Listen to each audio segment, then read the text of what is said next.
Dear viewers and listeners, today is Thursday, December the 29th, 2011, and I am Leopold James, founder and president of the St.Martin Grassroots People, Nation Building and Unification Movement. It is my privilege to address you on the state of the St. Martin Nation 2011.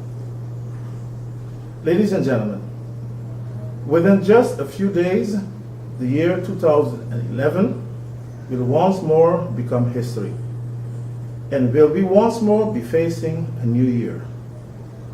This transition from the old to the new is a wonderful opportunity to look back and to review the year that is on its way out while anticipating the new one ahead of us. However, first of all, we thank the good Lord for sparing our lives and for sparing the island any major calamity. Having said that, unfortunately, it must be emphasized that the native indigenous St. Martiners are becoming more and more marginalized as a people in their own country of heritage.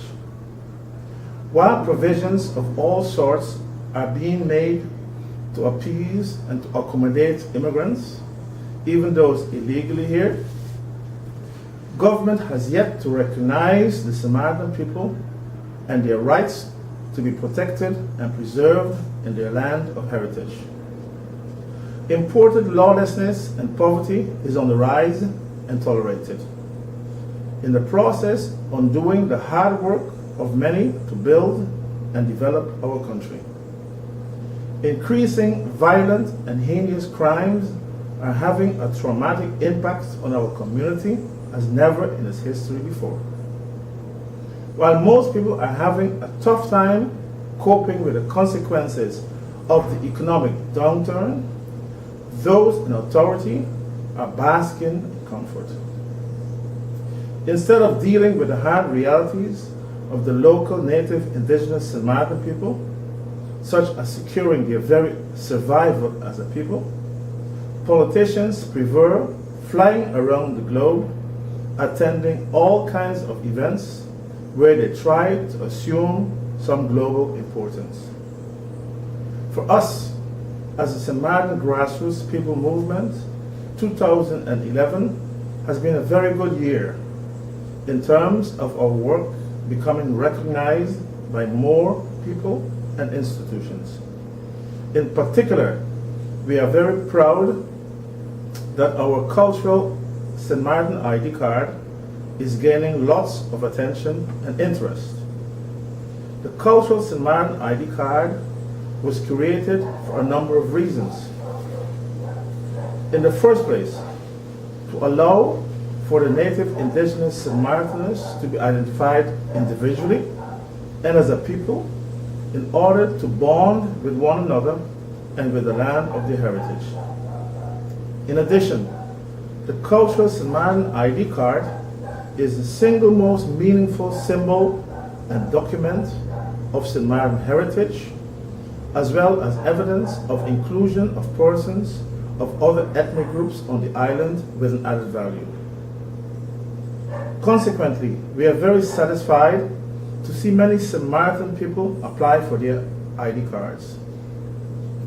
In particular, we are very pleased and impressed with the continued support for our process of St. Martin nation building from a number of our Indian friends who have been there for us from day one. Not only have a number of individual Indian persons consistently shown interest and support, but now the IMA, the Indian Merchants Association, has pledged its support and its willingness to become a partner with our movement towards integration as a key component of our nation building process. Clearly, they understand the importance of being accepted by a grassroots people movement as the best guarantee for a genuine acceptance of their next generations of children on this island. We also continue to enjoy substantial support from UTS Najiko, and from a number of other corporate citizens on the island, who all realize the importance of nation building towards creating a common future for our island. It is our conviction that for there to be a meaningful cooperation and ultimately a unification of both sides of the island, the people of the island, the native indigenous St. Martin people to be clear, should become an integral partner. The reason is logical and simple. The native indigenous St. Martin people are the single most consistent human factor the island has known since colonization. In other words, native indigenous St. Martiners form the social glue that bonds the both sides of the island together as one people, one history, one destiny. In addition, the traditional way of life of the native indigenous St. Martiners as one indivisible people, moving freely across the island for hundreds of years, is the de facto embodiment of the Treaty of Concordia. Based on international law, this way of life has become unwritten law, making it de facto a legal reality. For our part listeners and viewers, we look forward to both governments of the island accepting our offer to delegate a representative, each initially as observer, to our St. Martin grassroots people movement. This invitation is hereby also extended to all other cultural associations who are welcome to follow the example of the Indian community. It is clear that the future of this island will become even more complicated and confusing if we do not find a common cause around which all stakeholders can rally and support. After all, there are so many forms of diversities on the island, such as the Dutch and French governments and their laws, so many different nationalities and ethnic differences. That might appear exciting on face value to some people. History, however, has taught us that if ethnic, cultural diversities are not managed properly, they could easily become a very dangerous and explosive social mix.